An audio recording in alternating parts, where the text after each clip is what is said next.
Il bianco gioca D per C5, ora c'è un attacco raggi X contro la donna nera, si apre la grande diagonale per l'alfiere in C3. Nero cattura con la torre per sfruttare la colonna aperta, donna B2, ora c'è una pressione mostruosa su questa diagonale. Questo alfiere è fortissimo, è un mostro.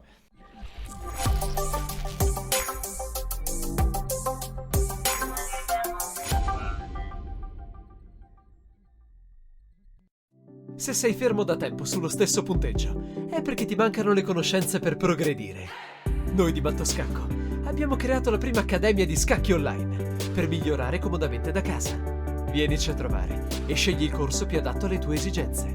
academy.mattoscacco.com. Buongiorno a tutti cari amici, vediamo ora il turno odierno del Tata Steel. Purtroppo in questi giorni ho alcuni problemi agli occhi, quindi dovrò registrare video con gli occhiali da soli, spero di potermeli togliere presto. Allora, andiamo a vedere cosa è successo oggi. Allora, il leader è Abdusattorov, che ha recentemente vinto contro Carlsen, che ha preso, forse esagerato, prendendosi dei rischi, ha giocato una grande partita.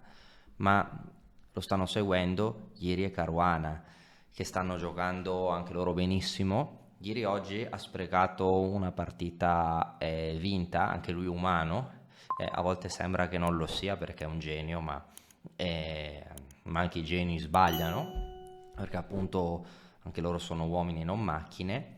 Poi c'è Caruana che oggi ha ingranato una vittoria formidabile ed è la partita che vorrei vedere oggi. Quindi andiamo a vedere la partita. C'era anche la partita di So contro Keimer che mi è piaciuta ma non tanto come la partita di Caruana contro Gukesh. Gukesh, anche lui un giocatore giovane, non che Caruana sia vecchio, ma diciamo che in confronto a Caruana è più giovane, un po' un novellino rispetto a Caruana, ma è un novellino con 2725 punti elo, non è male, no? Vediamo allora la partita dall'inizio. Caruana gioca D4, cavallo F6, C4 e 6. Ora cavallo C3 permetterebbe al nero giocare la famosa Ninzo indiana, che è considerata una delle aperture più forti contro D4. Per questa ragione, anziché cavallo C3, Caruana gioca cavallo F3. Cavallo F3 permette appunto adesso di giocare D5. Perché non si gioca contro cavallo C3 D5? Perché allora il bianco prenderebbe, e questa è la cosiddetta famosa struttura Karlsblad, dove per ragioni concrete è meglio l'ordine di mosse con il cavallo in C3 anziché con il cavallo in F3. Ovvero questa struttura Karlsblad, questo cambio dopo alfiere G5 si considera che dà qualche grattacapo teorico al nero, mentre per dettagli teorici dopo cavallo F3 D5 per D C per D, con il cavallo in F3 anziché con il cavallo in C3 si considera che il nero abbia la parità facile. Ok, ovviamente qualcuno potrebbe chiedere perché, e magari se volete potete scriverlo nei commenti e potrebbe essere il tema teorico di un altro video per chi è interessato a questa struttura Karlsblad. Comunque qua il bianco non cambia, gioca a cavallo C3. A questo punto il nero ha miriade di aperture. Alfiere 7 il gambetto di donna rifiutato classico. D per C4 è la viennese. C5 è la semi-Tarrasch. C6 è la semislava. A6 è l'apertura Janowski. Cavallo BD7 esiste. H6 è un'apertura irregolare. Alfiere B4 è la cosiddetta Ragozin. Sulla falsariga un po', senza il pedone in D5 e il cavallo in F3 sarebbe una Ninzo indiana. Però ok, in questo caso la struttura è già più definita. A questo punto Caruana gioca una mossa interessante, donna A4. E adesso non vi avranno insegnato a non muovere la donna troppo presto in apertura, non dare scacco senza scopo, soprattutto perché ok, è un attacco doppio, il nero è obbligato a giocare cavallo C6 ma sviluppa un pezzo. Perché si gioca donna A4? La casa in A4 della donna non è ideale, anzi presto dovrà muoversi da lì, quindi perché si gioca? Il motivo è il seguente. Allora, nelle aperture di donna al nero conviene provare a giocare C5 il prima possibile, muovere il pedone C. Al cavallo piacerebbe andare in D7. Ok, oppure andare in C6 dopo aver mosso il pedone in C5. Per questa ragione il bianco, giocando donna A4, obbliga il cavallo nero a posizionarsi davanti al pedone C, creando una scordinazione. C6 o altre mosse non sono possibili per via di donna per B4. Quindi il bianco è disposto anche a perdere un tempo con lo sviluppo pur di obbligare il cavallo del nero ad andare in C6. Il bianco adesso gioca E3 perché prima o poi dovrà difendere il pedone in C4. È vero che questo alfiere è cattivo, però non si può avere tutto dalla posizione, no? È sempre un gioco di concessioni gli scacchi. Ok, si poteva giocare anche alfiere G5, però poi magari, non so, il nero potrebbe provare a prendere in C4 e tenersi il pedone, adesso in altre circostanze. Quindi ogni mossa ha i suoi pro e i suoi contro. Il bianco, Caruana sa bene che un pedone è un pedone, quindi lo difende. Arrocco, ora donna C2, la donna in A4 non faceva molto, ha già svolto il suo scopo, torna in C2. Ecco, adesso le mosse principali del nero sono torre E8, forse è una di quelle che mi piacciono di più, poi c'è D per C4, poi c'è B6. Il nero gioca cavallo E7. Cavallo E7, a me non piace molto, soprattutto anche dopo aver visto questa partita, ma diciamo che cavallo E7 fa capire che il cavallo in C6 era mal posizionato, cioè il bianco ha appena perso un tempo. La donna in C2 in realtà non è male, anzi mi piace abbastanza, però anche il cavallo in C6 stava male e quindi si muove di nuovo, quindi il nero ha perso un altro tempo. Perché? Perché il nero vorrà provare a spingere in C5. Ora il bianco gioca alfiere D2, perché? Perché il bianco vuole guadagnare la coppia degli alfieri senza rovinarsi la struttura, sviluppando un pezzo. Il bianco non vuole muovere la donna per l'ennesima volta. Il nero gioca B6 A3. Ora il nero è obbligato a dare la coppia degli alfieri, perché alfiere A5 non è possibile per via di B4. E alfiere D6, ok, a me non piace molto perché minimo è il bianco, no, che può scegliere di prendersi la coppia degli alfieri con la forza, no? Oppure in alcuni casi magari il bianco può provare anche a guadagnare un pezzo con C5 perché l'alfiere è intrappolato, quindi è possibile alfiere D6, ma non è la mia mossa preferita, quantomeno per cavallo B5. Il nero preferisce alleggerire la tensione e giocare alfiere per. Ora ci sono tante possibilità. Potrebbe essere possibile cavallo E4 per togliere al bianco la coppia degli alfieri. Il nero gioca alfiere A6. Ora Caruana non vuole prendere in D5 perché seguirebbe alfiere per F1, si perderebbe l'arrocco e si cambierebbe la coppia degli alfieri, quindi B3 per sostenere il centro. Ovviamente su D per C si giocherebbe B per C4, il bianco ha un forte centro di pedoni, no? Giocherebbe torre D1, alfiere D3, arrocco corto, con un buon vantaggio. Il nero gioca torre C8, il bianco gioca torre D1 e a questo punto il nero gioca C5. Ecco, quindi vi ho detto, il nero gioca per questa spinta. Muovere il pedone C, il bianco lo fa già dalla seconda mossa, muovere il pedone C è tipico delle partite di donna, purtroppo il nero lo fa in ritardo. Poi forse stavolta non era il caso, perché non era il caso? Perché si apre il gioco alla coppia degli alfieri. Ora sono cambiate le carte in tavola, sono cambiate le regole, perché il bianco ha la coppia degli alfieri, quindi aprire il gioco non è più così conveniente per il nero. Il bianco gioca D per C5, ora c'è un attacco raggi X contro la donna nera, si apre la grande diagonale per l'alfiere in C3. Nero cattura con la torre per sfruttare la colonna aperta, donna B2, ora c'è una pressione mostruosa su questa diagonale. Questo alfiere è fortissimo, è un mostro. Si minaccia di doppiare i pedoni neri. In caso di cavallo E8 potrebbe seguire, non so, anche alfiere B4, no? Che crea problemi perché inchioda il cavallo che difende D5 se la torre si sposta.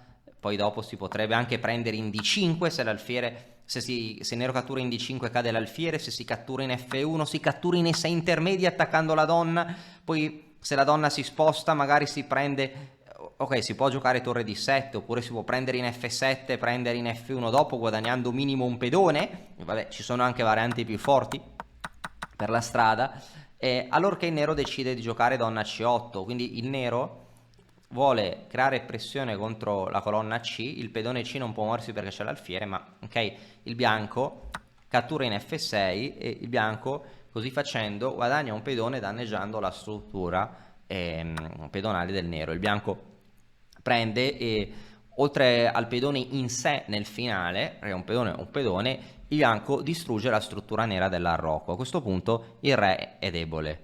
Il cavallo è in presa. Il nero, se prende in C4, il nero perde il cavallo. Quindi il nero gioca cavallo G6, il cavallo deve ronzare attorno al proprio re per difenderlo. A questo punto Caruana gioca una mossa molto forte, una mossa che è normale ai tempi di Alfa 0, che è H4, punto esclamativo. Il pedone vuole andare fino in H6, in H5 dove attacca il cavallo nero, H6 per attaccare queste caselle, una mossa fortissima. Non c'è bisogno di sviluppare l'alfiere, H4 è più forte. Ora, il nero prende il pedone, perché sennò un pedone in meno, e quindi il materiale è di nuovo pari, ma il nero ha l'arrocco distrutto. A questo punto H5. Ora notiamo, se nero muovesse il cavallo, non so dove tra l'altro perché non ha casa, perché se torna in E7 in presa, diciamo che il cavallo va in H8, diciamo che H6 costituirebbe un piccolo problemino, perché non si sa bene come parare lo scacco matto in G7. Per questa ragione il nero gioca torre F5 intermedia per togliere la donna bianca da questa posizione pericolosa. Caruana ritira la donna, ora cavallo E7. A questo punto, in caso di H6, il nero potrebbe giocare F6 parando il matto immediato, il cavallo può tornare in G6 e diciamo che i pezzi neri si raccolgono attorno al loro monarca, permettendo di imbastire una difesa che lascia comunque il bianco in vantaggio ma lascia al nero speranze. Quindi il bianco dopo cavallo E7 non continua l'attacco ma saggiamente sa che un pedone è un pedone e quindi gioca B per C4. La torre ha scacciato la donna bianca dalla rete di matto, ma la torre smette di attaccare C4, quindi tale pedone è difeso 2 volte, è difeso lo stesso numero delle volte con cui è attaccato, quindi rimane in vita, perché sappiamo bene che per far cadere una debolezza serve un maggior numero di attaccanti rispetto ai difensori. Quindi il nero a questo punto gioca F6 perché prima di tutto deve difendere il re. Non so se la torre andasse in C5, minimo la donna potrebbe tornare o H6 potrebbe essere giocata. F6, ora il bianco continua con lo sviluppo. Ora torre C5. Ecco, a questo punto cavallo D2 difendendo un pedone. Il cavallo difende il pedone perché un pedone, appunto Caruana lo sa benissimo. E in più questo cavallo potrebbe anche andare in E4, no? Dove attacca la torre. Attacca il pedone in F6, può andare in D6, no? Con grandissimi dispiaceri per il nero. Il nero gioca alfiere B7, rinuncia a catturare il pedone in C4, contrattacca G2, ma ok, se contrattacca G2 potrebbe essere un pericolo per il suo re, soprattutto impedisce, no? Cavallo E4, cavallo E4 non si può giocare. Bene, a questo punto, ecco, una mossa da campioni. Diciamo che molti potrebbero arroccare meccanicamente, però se si arrocca davvero il re, cioè come fa il nero con le colonne chiuse, la posizione chiusa ad attaccare il re bianco? Il re bianco sta più sicuro in E1 o in G1. Su arrocco corto il nero potrebbe attaccare sulla colonna G, più che altro meglio con torre G5, no? E il bianco dovrebbe difendersi, qua il bianco si crea casini inutili, si minaccia G2 perché convergono vari pezzi neri, su G3 cavallo F5, no? Magari si minacciano sacrifici, la donna va in C6, il re bianco sta male. L'arrocco serve per 2 scopi, proteggere il re bianco, attivare la torre. La torre in F1 qua non sarebbe nemmeno molto attiva, il bianco quindi preferisce mantenere il re in E1 e gioca torre H4, punto esclamativo. Una mossa geniale. La torre può andare in G4 minacciando il re nero e supporta il cavallo ad andare in E4. Che l'alfiere controlla in E4, quindi anche la torre controlla tale casella. Ora, il nero gioca E5, cavallo E4, punto esclamativo. Dopo cavallo E4, questo cavallo è troppo forte per essere lasciato in vita. Potrebbe approdare in avamposti come D6, farebbe malissimo al nero. Il nero quindi cattura in E4, torre per, ora il bianco un sano pedone in più.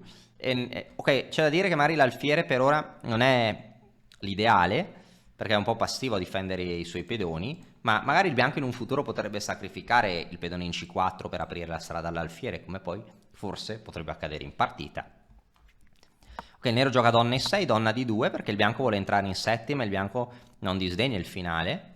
Il nero gioca torre A5 attaccando A3, a questo punto scacco. Ora su re H8, donna D7 risulterebbe molto forte, no? Perché in un finale non è tanto diciamo il pedone in più, quanto che le due torri in settima si coordinano e creano dei danni incalcolabili. Per esempio, se nero cattura in A3, già c'è matto. Sì, le due torri in settima sono fortissime, ma anche se nero, per esempio, muove la torre, no? Il bianco comunque vince da scacco. Per esempio il bianco può giocare H6, poi ora che la torre in G7 è difesa, il matto in H8 è imparabile. Per questa ragione,